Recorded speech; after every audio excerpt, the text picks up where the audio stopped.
there! Welcome to the Selcouth Mind. Today we're going to talk about something that you use every day but never see. That's right, the brain. Did you know that the average adult human brain weighs about 3 pounds or 1.3 kilograms? It's 140 millimeters wide, 167 millimeters long, and 93 millimeters high, which is approximately the size of 2 fists put together. While it makes up only 2% of your total body weight, the brain is the most powerful organ in your body. So what is the brain made of? While the brain does contain blood and other things, it is primarily made up of gray matter and white matter. Gray matter covers the surface of the brain and its various parts and down to the spinal cord. It takes its name from its color, which is caused by having more cell bodies and less myelinated axons than white matter. White matter makes up the core of the brain and is made primarily of myelinated axons. It serves as a connection between the neural cells and the gray matter, enabling nerve signals to travel through the brain. The brain is divided into 2 hemispheres, left and right. This makes up the cerebrum. These are further divided into lobes: frontal, temporal, parietal, and occipital. The frontal lobe is at the front of the brain and is associated with thinking and decision-making.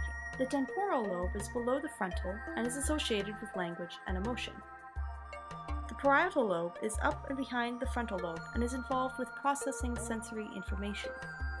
The occipital lobe is at the back of the brain and is involved with processing visual stimuli.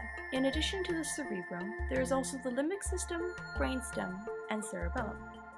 The limbic system is involved with many different functions, which I won't get into here.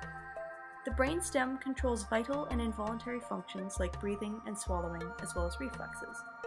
The cerebellum is at the back of the brain and is involved with balance, movement, and coordination.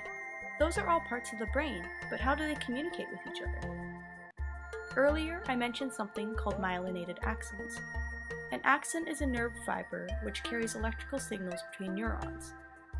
Most axons are covered with a myelin sheath, an insulating substance made of lipids and proteins. This enables electrical impulses to travel at greater speeds than if the axons were not myelinated. The sheath is not continuous. Rather, it is broken at regular intervals known as nodes of Ranvier. These gaps help increase the speed of impulses through a process called Saltatory Conduction. This is only a brief introduction to the brain and how it works. If you'd like to see more videos about this, leave a comment down below. Thanks for stopping by. If you like this video, please consider subscribing. I'll see you again soon. Until then, stay curious.